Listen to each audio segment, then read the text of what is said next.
Hey everybody! Peruvian Independence Day is July 28th and I've got our little Peruvian here to help us celebrate. Half Peruvian, I guess, half Kansan. And to celebrate, we are going to make a beautiful marinera dancer. So the marinera is a traditional Peruvian dance, and the girls always wear really pretty dresses, and the guys sometimes get on a horse and they dance on the horse, or they'll be on foot. And actually, this girl's daddy is a pretty good marinera dancer himself. I guess baby Pia isn't too enthusiastic about marinera at this point, but if she could understand how pretty the dancer is that we're making today, I'll bet she'd be more enthused. Our Peruvian guest star is no longer with us. She got kicked off the show when she spit up on herself and me. So I decided probably better to continue on without her. She's with her dad. Today, we are going to talk about the newest free worksheet on TPK, which is this marinera dancer. So you can see that the dancer really captures the spirit of marinera. If you've never seen marinera before, go ahead and pause this video, look up another video on YouTube just to get the gist of how it goes. Basically, the women always wear these really beautiful dresses that have petticoats for miles, and it's just really fun to see the movement of the dress as the woman moves. So I feel like this calligraphy drill / artwork really captures that movement because you've got a lot of flourishes that are representing the dress here. So in order to make it, you'll print out this worksheet, and you've got on the first page an example of what this woman should look like. But then on the second page, you've got instructions. So really important, you start off with an outline. So you can either freehand draw the outline, which would mean that you look at this example as you draw it on a separate page, or if you want to save time, you can go ahead and put a piece of paper on top of this piece of paper and then just trace this image either on a light box or a nice bright window. And I've actually gone ahead and traced the image onto a blank watercolor card because I will be using watercolors and Sumi ink to make my lady today. Once you've got the outline drawn, you can keep this image as a reference. So this image shows you exactly what direction to flourish in. It is geared towards a right-handed audience. So for a right-handed person, it's easiest to start at the top left because starting up here is what is going to keep your hand out of the way as you create this dancer. If you are left-handed, I would recommend starting over here on the right. So make the arm first and then the hand, and then move up here. Just really try to be conscientious as you're working, whether you're right or left-handed, as far as how to keep your hand out of the way and not smudge the flourishes that you've already made. What I would recommend starting with is her head, her face, her neck. So you're going to start off by doing that, and then you'll create the rest of the flourishes, but I'll show you that in just a moment. If you are intimidated by making your own dancer right off the bat, I've got a couple of practice images for you. So first, try tracing over this one here on the left, because the one on the left is going to give you a lot of practice as far as stroke contrast. So on the down strokes, this image signals you when to exert pressure on your nib and pull down. And again, if you're confused about which direction strokes should go in, go ahead and keep this version of the image at hand. And then once you've traced over this version, try tracing over this version of the image. So it's going to be a lot harder. It's more of a challenge because it doesn't guide you as far as stroke widths. So do that once you've got the gist of how to flourish over this image. All right, so I'm going to walk you through how to make this woman. I will speed up the video on certain parts just so you don't have to sit here and watch me in real time. But I feel like it's important to show you first that we create the face. And you can use any pen and nib combination that you're comfortable with for this artwork. I am using an extra fine 66 nib and an oblique pen. And I use the oblique pen because I find that it really helps to keep my hand out of the way. So a lot of times people use oblique pens to create a nice right-leaning slant, but as a right-handed person, I just find that the oblique pen does a really good job of keeping my hand over here instead of right over the artwork. You could absolutely use a straight pen if you want to. It's totally up to you. And then for the hair, go ahead and outline her hair. And then we'll fill it all in. And I'm going to do black for this part of her. And then I think red would be really cool for the bodice. And then black again for the skirt. And the reason I am choosing that color scheme is because the Peruvian flag features red and white. So red is a very significant color in Peru, and that's why I think it's important to incorporate some red into this dancer. Really important when you're making something like this, be sure that you move the image as needed in order to give yourself the best creation angle. And I am using Sumi ink to create this dancer. I do recommend a nice thin ink. Sometimes Sumi isn't quite thin enough. Iron Gall is really great for that, but the thing with Iron Gall is it's not quite as jet black as Sumi, and we like jet black inks when we're making artwork.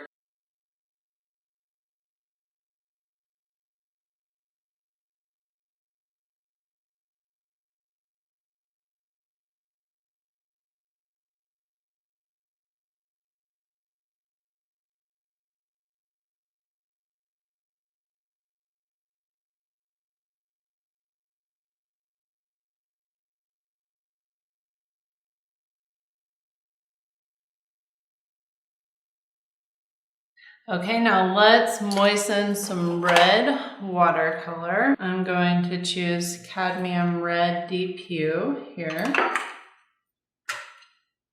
This is a nice impactful red. I would say that this is probably the red on the Peruvian flag. And you might wonder, what is the point of making an illustration like this one? First of all, it's just pretty. So if you want to make something like it in your sketchbook, that's a really good place for it. But second, it is excellent flourishing practice. So if you like the idea of flourishing, but you're a little bit terrified of flourishing at the same time, projects like these will really help to get you some practice while you get to create cool things. Because if we're continually challenged by making cool things, then we get better and better. And one thing I want to point out is that your flourishes do not have to echo the flourishes on the guide image exactly. The whole point is to just fill her in with flourishes, so they don't have to be the flourishes on the image specifically, if that makes sense. My whole thing is I just want to get you creating with your pen and just give you a guide on how to do that. It doesn't have to be exact. And just like the image shows, we're not going to create the green arrows quite yet. We're going to keep on focusing in on the main flourishes. Okay, and then we move on to her bodice. So we go up here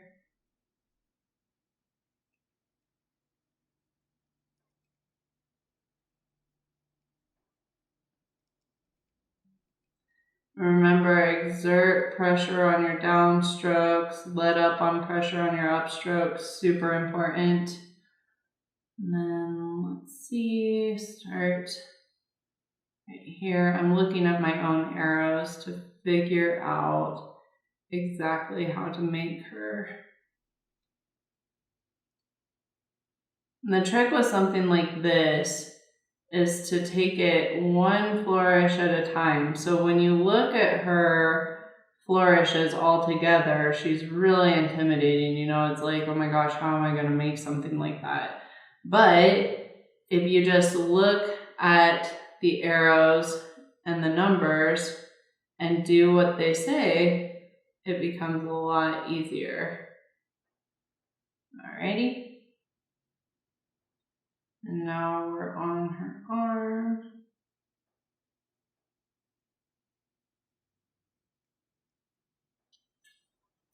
And I'll speed up the video a little bit. I don't have a lot to say about this part of it.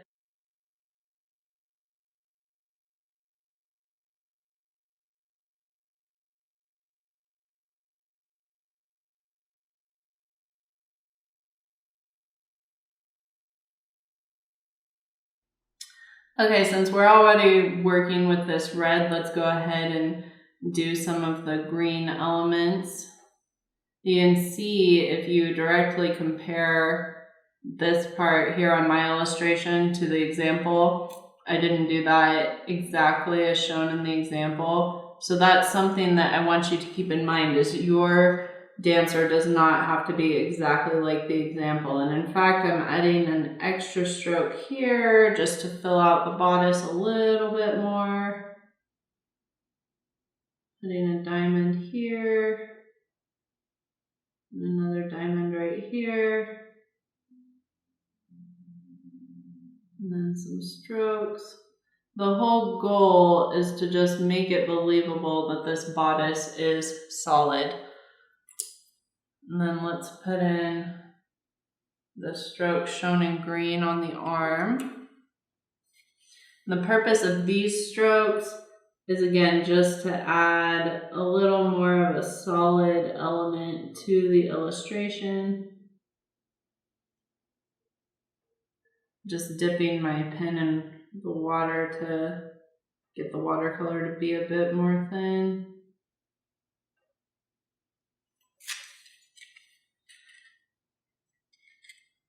And in fact, I think I'll do this over here too.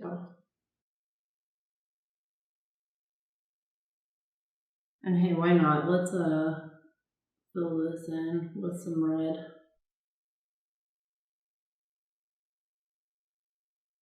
But we'll only fill in 2 flowers with the red to leave the other 2 white. So we have some contrast there. Okay. And then let's go ahead and switch to Sumi ink for her hand and this part of her dress. And the hand starts here, goes over here. And then we switch gears and go over here and right here. And it's assumed that her pinky finger is behind this finger here. Alrighty, so now these flourishes on the dress are a little more complicated. So if you get lost while making them, don't worry about it. We go down, make a loop, down, and up, and down. Ran out of ink. Make another loop, and then an upstroke to fill things in. We'll go ahead and make this arrow, or this diamond. Okay. And then we repeat. Again, you do not have to make strokes that are identical to these. This is just a suggestion.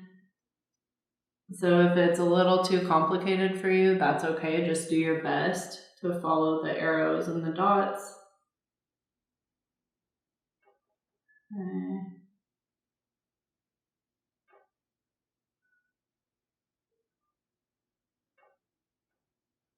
We'll put a diamond here to fill in space. Okay. And then more loops. I'm on 11 now. You'll notice that these strokes are all numbered.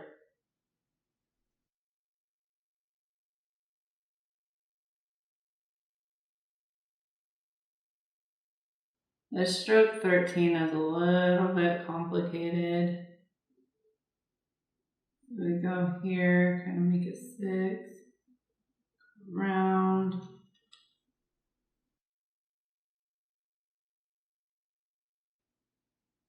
And then loop the skirt around.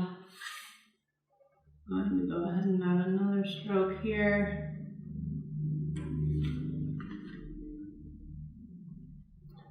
And then I'm just riffing and making more strokes that don't appear in the piece. So that's the point of these exercises, is just to get you flourishing. You don't have to follow what I did exactly. So I don't want you to give up if you don't have my exact strokes here, because I don't have my exact strokes here. This dancer is a different dancer from the one that I created for this worksheet, just slightly.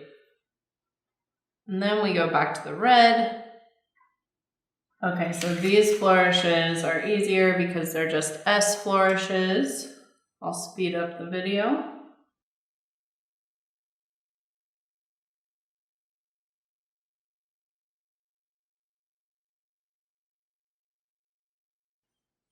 Okay, now time to fill in these strokes with some reinforcement strokes, just to fill out the dress a little more.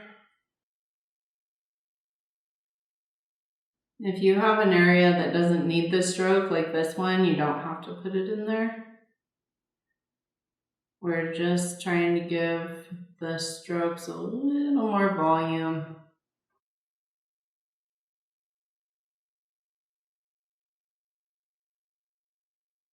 Okay, now let's do this part of her dress in red. And we'll do that last part up there on the right in black.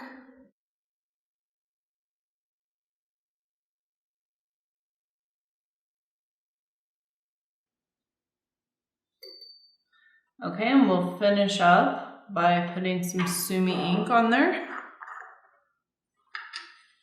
And I'm going to start with this part over here on the right.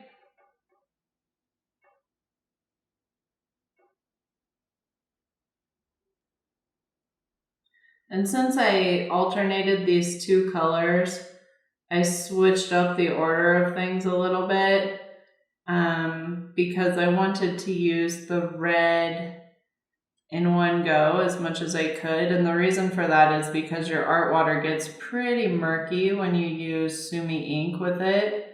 So I just wanted to, really make sure that I was maximizing my time and keeping my art water pretty clean. But that's the thing with the drills, you make it your own. So as long as you're not having trouble following the process, you can do the strokes in any order that you like. We'll just finish up with the foot here.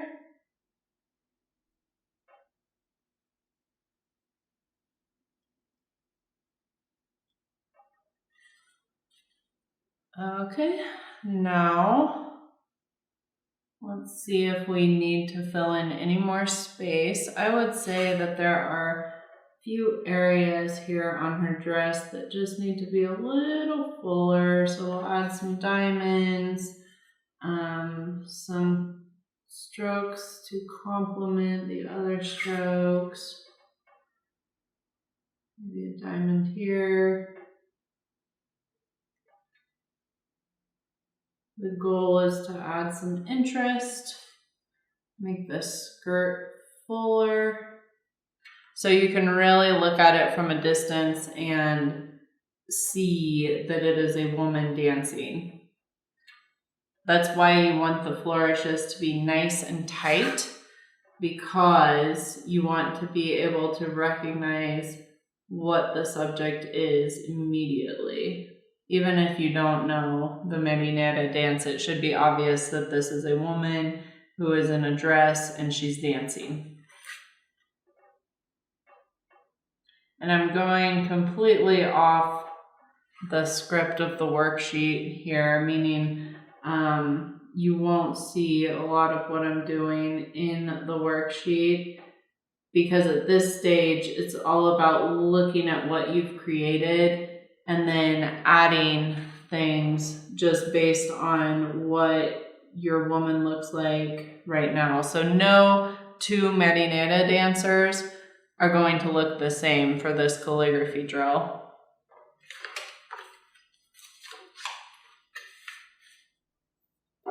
And I'd like for this skirt to be a little fuller, so I'm going to add some complementary strokes here.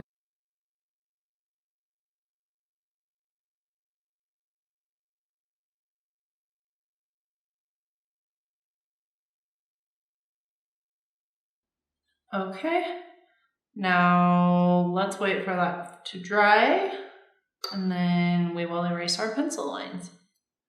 Okay, all the ink is dry, all the watercolor is dry, so this is where the magic happens. We erase the pencil lines. And this is where everything really comes to life.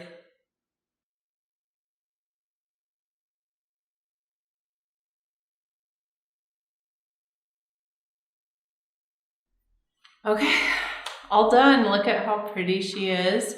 I hope that you enjoy making one like her. Whoops, I forgot this part right there.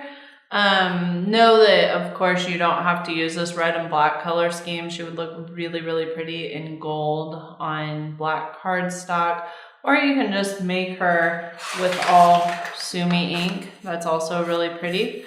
But yeah, I hope that you enjoyed. And you can find the free worksheet on my website. Just look at the link down below this video. Thank you so much for watching.